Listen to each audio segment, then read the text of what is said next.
Welcome everyone to Emotional Rescue, Identifying, Understanding, and Navigating Negative Emotions. My name is Lars Peterson, as you can see on the screen. I'm a psychotherapist in private practice and work for EFR in a number of different ways, definitely presentations like this.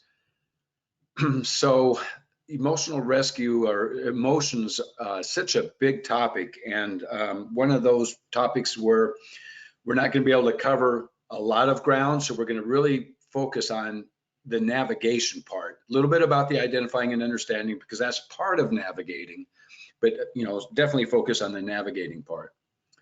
So this is what we'll be covering today. Again, pretty aggressive agenda, but first of all, why it's important, why understanding and identifying, understanding, skillfully navigating difficult emotions is so important. I would say, I was talking to Johanna before our presentation, this goes back now a couple of days, and it occurred to me that about 75% of my clients, and maybe more, this is a major area of our work.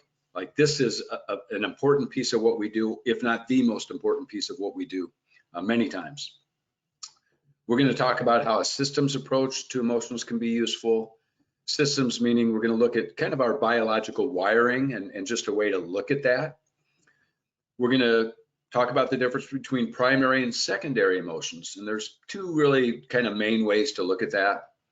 And then I'm actually going to ask you to practice some things, a grounding technique and the RAIN mindfulness technique. That's an acronym: recognize, allow, investigate, and nurture, or what do I need, is that N. So negative emotions, that is what how most people view emotions, like, I guess anger would even be one of those. It would definitely be, for some, it would be sadness, or sense of being vulnerable. Shame would definitely be lumped in that negative emotion basket. But emotions are present for a reason. They can help us avoid danger. They can help us process loss. They can help us know what we're thinking. The client that I just met with before this webinar, she really interesting blend. And just think about this for yourself. And as we go through this, think about all of these points for yourself. The last slide that I'll be doing is just basically ask you, what will you do differently because of today? So see if this part fits for you. She was going through a grieving process, and there was anger and sadness along with the grieving, but there was also anger about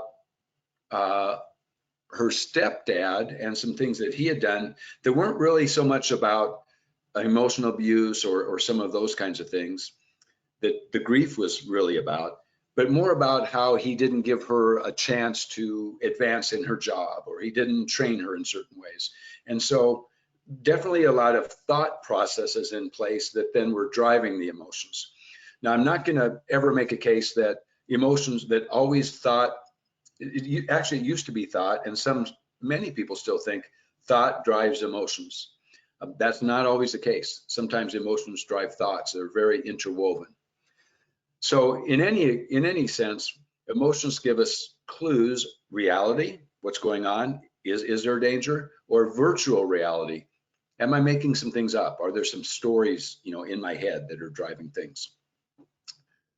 So we're going to reframe negative emotions in our presentation to difficult. And I would say that navigating difficult emotions is a 20, meaning the 80-20 rule. 20% of things account for 80% of the results. 20% of salespeople, 80% of sales. 20% of carpet, 80% of wear.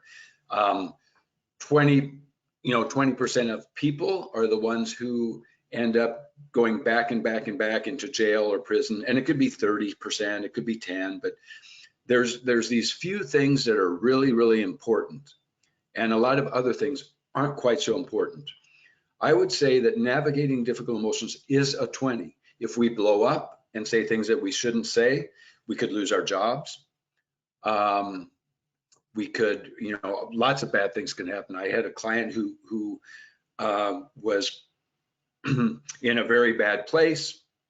He blew up. He actually hit his partner. Lots of negative consequences come from things like that. So being able to navigate difficult emotions, not suppress them or express them when we shouldn't, is extremely important. So when emotions aren't allowed, what happens? Excuse me, got a little bit of a catch here in my throat.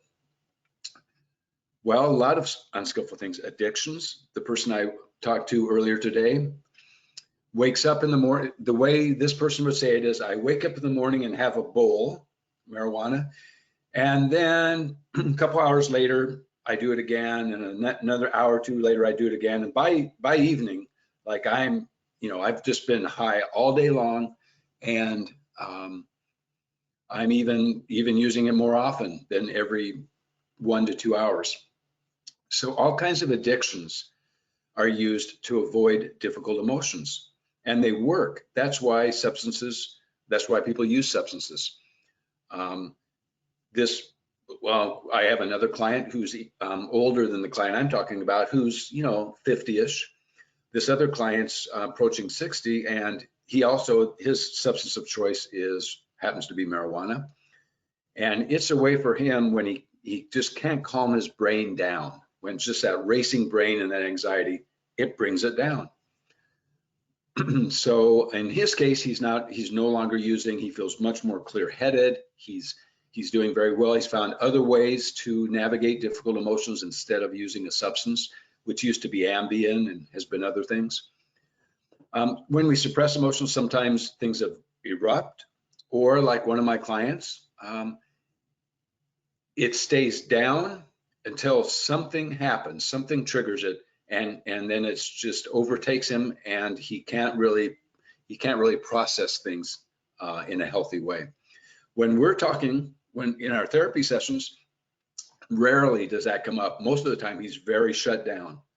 So when we suppress, that can make us shut down. It can help us get through difficult things, but it's not helpful long term. Distraction. What do we do before technology? I can't tell you. And just think about for yourself. I know a lot of my clients, and I struggle with that sometimes. Just think about yourself when you pick up the phone, or when you use technology, when you get on the app. What's going on right before then? Sometimes it might be simply curiosity, or you want to see what's going on. Other times it might be feeling a little bit uncomfortable, fear of missing out, bored, anxious. And so we use distraction in all kinds of ways.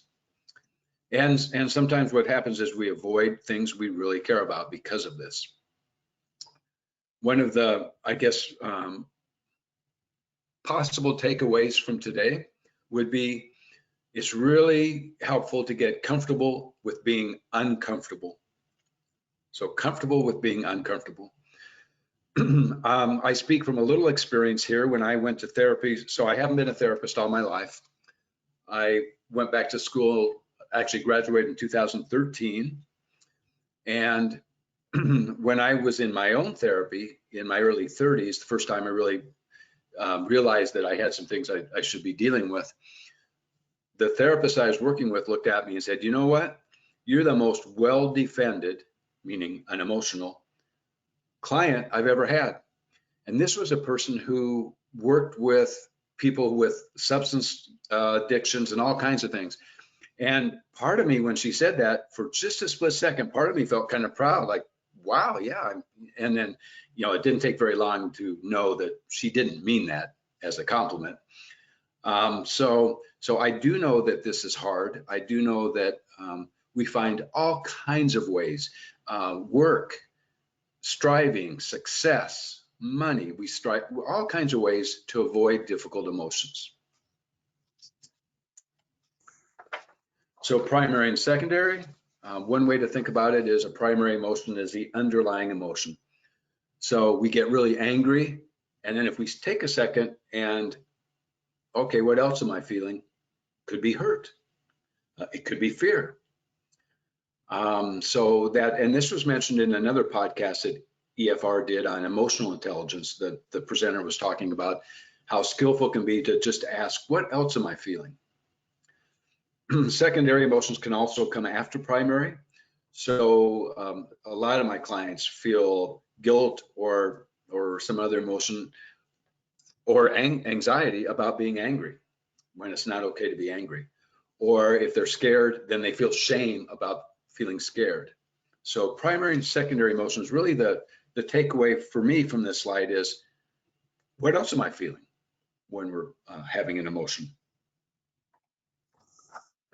Okay, so I'm going to go scroll through some ways that people avoid emotions. I'd like you just to tune in, just notice yourself in your body, what happens if you have a little bit of resonance or like, oh, yep, that's me, or not with any of these.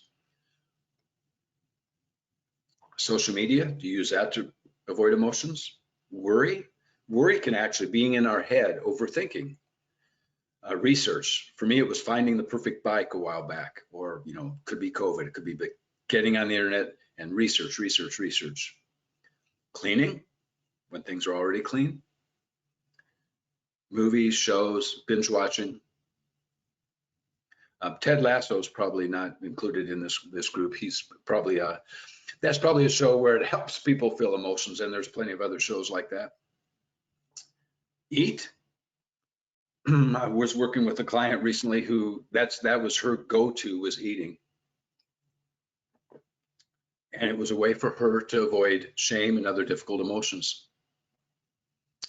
Buy more stuff. Check news feeds. Drink alcohol or consume substances. So just take a look at that list and see what fits for you. Maybe none, that's awesome. I think we all avoid to some degree. So I talked about the biological piece. This is one way, not the only way, but one way to understand how we're wired and how we experience emotions. So we all have a threat system, threat detection and threat protection. So a car swerves into my lane. I don't think in a millisecond I'm swerving out or doing whatever I need to do to avoid that car that's now in my lane. I don't think about it. So threat system feelings are things like anxiety, fear, anger, disgust, rotten meat. Actually, when people are disgusted, their nose flares, much the same as our nose will flare when we smell something rotten. So disgust is actually a threat emotion. And there are others. The thing to remember about the threat system is it's the fastest, most wired in system in our body. When there's a threat, adrenaline and cortisol course through our system, and our world gets very small, which we'll talk a little bit more about. The threat system is not something that we can just say, well, no, I'm going to choose not to be threatened by that. We can in some ways over time, especially if the threat is out of proportion to the real threat. Perceived threat is out of proportion. The drive system, acquiring, motivating toward resources, wanting, pursuing, achieving, procreation, sex, all those kinds of things, the drive. And you can see the drive and the threat system both are activation systems. The soothing system, if we didn't have this built into us, if Jane and Thor were living in a cave lots of years ago, and Jane said, you know what, I'm tired of Thor, I'm gonna go off with Joe and do some exploring. That was not good for the survival of the baby, so it didn't work. So we have this soothing system built into us. And if you are a parent, you probably notice just how quickly you bond with the baby and when they coo at you, how that makes you feel. And then when you talk to the baby in a certain way, how they feel. If you don't have kids, if you have a pet, it can be the very same thing. So this is one way to look at how we're wired. And when we're thinking about our emotions, it can be really helpful. I did that today in a session. This person was very reluctant to investigate any kind of treatment for the marijuana, what I would call a marijuana addiction, what she would call an addiction. And I asked her, what's the threat? like just investigating, not signing up for anything, but just seeing what's out there, investigating what's the threat.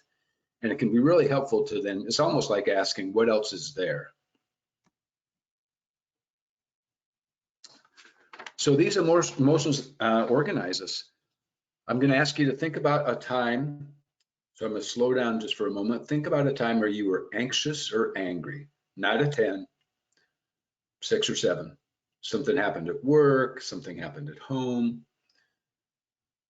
Think back now how your attention was. Open and curious when you're pretty angry, pretty anxious, or highly focused. Biologically, it had to be highly focused, or you weren't that threatened. Motivation, fight, flight, or freeze. When I ask people these kinds of questions, they'll say one of those 3. They won't say, I was just curious and open, and which they will say when I ask them to think about a time they were in the soothing system. Physiology, increased heart rate, of course. Tense, of course. Thinking, we don't do our best thinking when we're in a threat system. Think about yourself.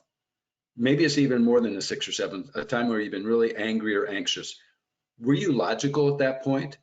Were you creative at that point? No.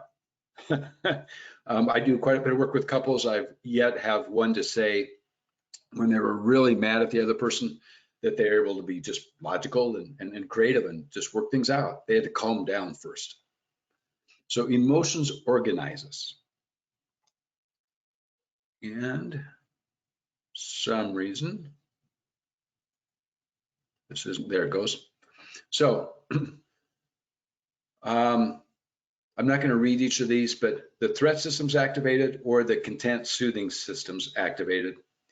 This is one reason why it's so critical to be able to navigate difficult emotions, because when we can come into a calmer place, we all know we think better, we're more creative, information tends to stick.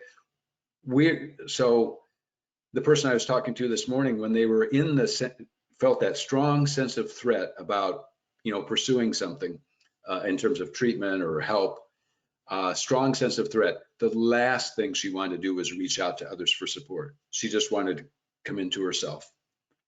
We're more innovative, we take more risks. So again, another reason why it's really helpful to be able to navigate difficult emotions, not suppress them, not get overwhelmed by them, but be able to navigate them, being comfortable with uncomfortable. Beating ourselves up, that's self-critic, threat, anxiety, shame. Again, it can be about the future, it can be about the past, and it could be social. I've definitely had and have some clients where social anxiety is a very big thing. One client I work with who's in Colorado, I have probably 3 or 4 clients in Colorado. I'm also licensed there and spend some time there. She thinks women don't like her. And so recently she had to do a job interview via Zoom with a woman she's never met. And she was really, really nervous, extra nervous because of that. So beating ourselves up also leads to threat. So let's talk about some solutions now. And I realize we're going really quickly. If nothing else, I'd like to maybe spark some interest on your part to pursue resources at EFR, and there's lots of resources on the internet, mindfulness, self-compassion. Johanna could speak to this really well from her place, working with wellness with organizations. Mindfulness for me is just, I'm here. I'm not in the future, I'm not in the past. I'm open to the present moment with curiosity. So just right here. Grounding is a way to be mindful, and I would say grounding is one of those things that's hard to remember in the moment unless it's practiced, but can be really helpful. So I'm going to ask you right now to practice. Can't see anyone's screen. You can do this in the privacy of wherever you are. I'm going to ask you to think now of Maybe it's the same one, but sometime where you felt anxious or angry or some strong emotion. Doesn't have to be those two. Some strong emotion. 6 or 7, not a 10. Not an 8, not a 9, not a 10. That's not helpful because, I can't see you, you can't see me. We're not working together in some kind of a relationship. So, if it's a 5, that's fine. If it's a 4, that's fine. But somewhere around a 6 or 7 if possible. And just think about that instance. Think about what that was like. Kind of put yourself there, use your imagination. And now simply look around the room and find something red wherever you are. Find something white. Find something blue. Red, white, and blue. Find something with texture. Find something that's visually appealing. 2 sounds. What are 2 sounds you can identify? Could be a sound within a sound. Now feel your feet, probably on the floor, in a sock, in a shoe. Feel your legs, the bend at your knee. Feel your breath as your stomach expands out, comes back in. Lower your shoulders a bit, if they will. Just notice what's going on in your shoulders. And notice your jaws and eyes. Okay, grounding. That's meant to help you be able to navigate difficult emotions, because when you're being swept away, being overwhelmed, it brings you right down into the present. It can be really helpful. I've actually had a client come out of a panic attack in a couples session once, just by taking this client through this very simple thing. Breathing techniques, we don't have time for that today, but 4-4-6-2, in for 4, hold for 4, out for 6, hold for 2. You can find that online. Richard Brown, MD, if you just probably Google that, you'll be able to find that. That can be very calming, really calms the nervous system down, again, so you can navigate the difficult emotions. So RAIN, this is the other thing we're going to practice. RAIN, again, recognize, allow, investigate with kindness, experientially, what's it like in my body, and what do I need, or how can I nurture myself? That's RAIN. The benefits are RAIN helps us be comfortable with being uncomfortable.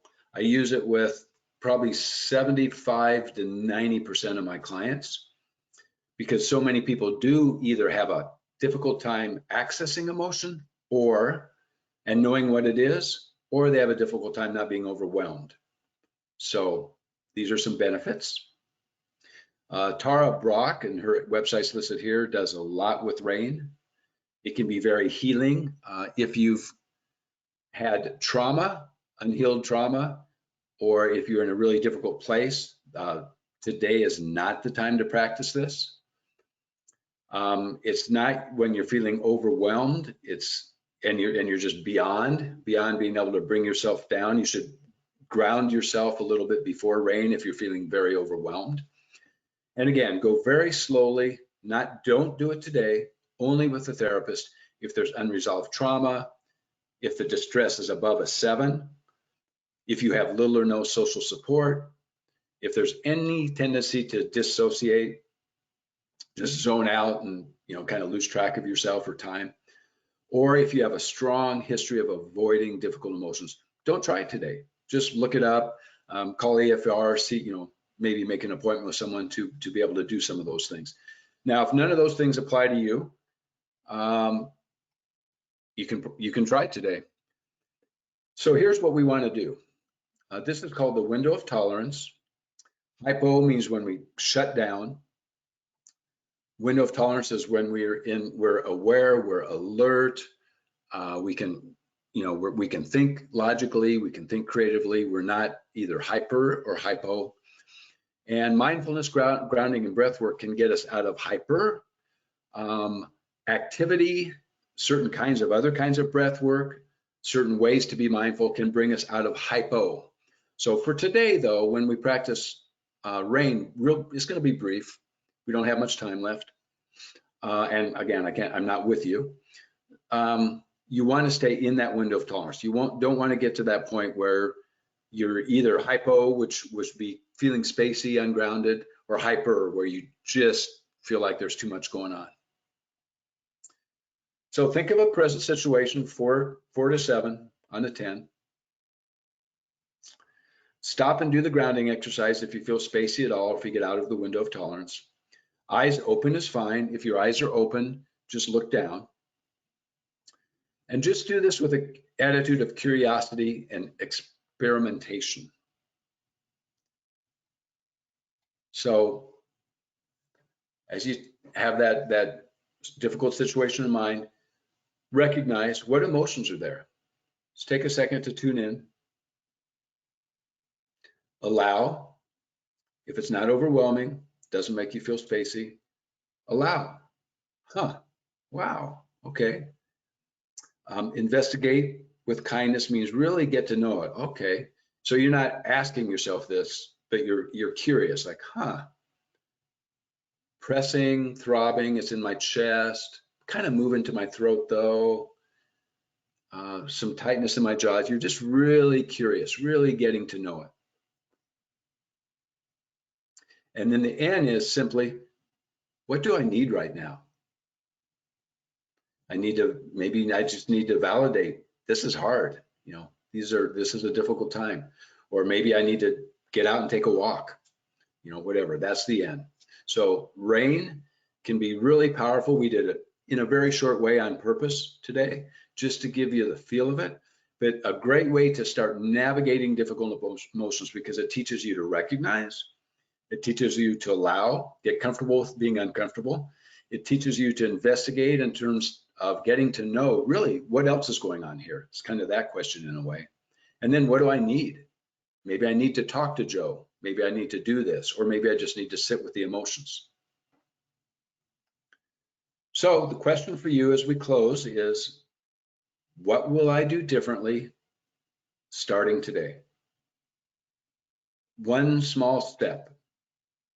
And it doesn't even have to be anything at all I said. Maybe you had a thought when we were going through I was going through the presentation, you thought of something else. Oh, well, you know what, I should do this, or I used to do this.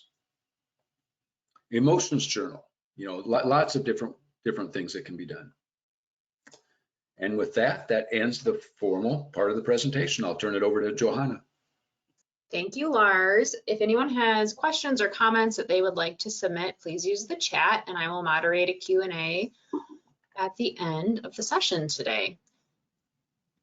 I want to remind everyone of EAP benefits available. So if you're joining us today and you have EFR's EAP, which I assume many of you do, keep in mind that we have a lot of resources available to help you navigate life's challenges. And so whether it's something related to your emotions, and maybe Lars brought up something today that got you thinking about, you know, gosh, I would benefit from exploring these emotions more, or I don't think I can navigate this on my own and I need the support of a professional, call EFR at 800-327-4692 because we have 24-hour phone support. We can connect you with a counselor either in person or via telehealth. It just kind of depends on, you know, in our provider network right now, some counselors are still doing telehealth and some are open to in-person. So call us, let us know what's going on in your life,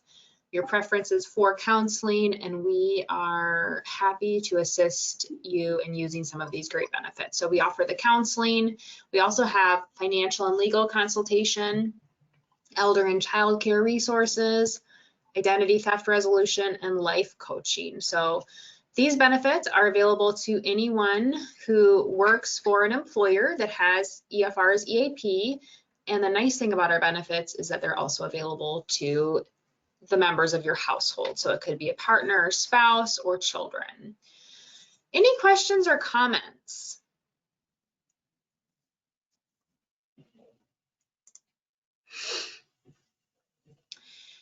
As we're waiting for some to come in, if any do come in, I do want to just mention that before we did the grounding technique, when you asked us to think of something that was, I think you said a 6 or a 7, when I so for me, sometimes it's hard to think of something that's a 6 or a 7 because maybe I tend to take everything to a 10. But you know, I was thinking through some like, no, that thing that happened at work, that was more of like a 3 or a 4, and that last conflict I had with a certain person, that was more of a 9 or a 10. So, you know, when I was able to think of a 6 or 7, I still noticed, like, as I was thinking of it, my heart rate started to increase and I started to feel some of those feelings that I felt in that moment were starting to creep in. And so then when we did the grounding, it was helpful because it allowed me to make that connection that, oh, okay, so when I'm in that moment where it is a 6 or a 7, I can do the grounding technique and it will help calm me down. So I think being aware, and that's part of mindfulness, there was a slide dedicated to mindfulness, being aware of how you feel and knowing techniques that will help you get through those feelings, whether it's in that moment or in the long term, is really beneficial. So thank you for sharing today, Lars. We have one question. It's more general, just about, can we share this webinar with others? Absolutely. So we will be posting it to our website, which is efr.org. And if you go to efr.org, at the top of the site, you'll see several menus, and the Stay Connected menu has a link to all of our webinars. We've done over 24 webinars in the last 2 years. They're all there, and you can watch it, you can share it. You can also sign up for our next webinar, which is Wednesday, March 9th at 10 a.m. It's called Feeling Taxed, Learn How to Navigate Tax Season with Less Stress. And so lots of great information on our website, but our webinars do live there in their recorded version, and then also for future webinars to sign up for. So thank you so much for your time today, Lars. Really appreciate it. And again, if you're on the webinar and you're thinking that you'd like to walk through some of these techniques with a professional, your EAP benefit is a great place to start. So don't hesitate to call us. It is a completely confidential resource for you to use. Thanks, everyone. Have a great day. Thanks, Johanna. Bye-bye.